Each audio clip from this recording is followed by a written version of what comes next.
Let's draw together. You'll need some paper, a pencil, and an eraser. Touch the blinking arrow to get started. Are you ready? Let's draw a clown together. It's easy. Just start with a big circle for the head.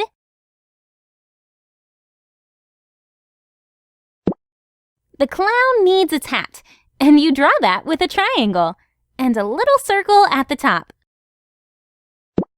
We can't forget the nose.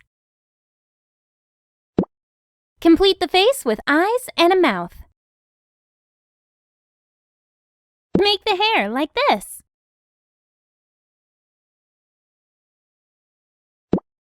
Finish it up with a rectangular collar. There you go, a clown! Time to sign your masterpiece! Do you want to see your drawing on our Facebook page? Take a picture and send it to us. Don't forget to put your name and age.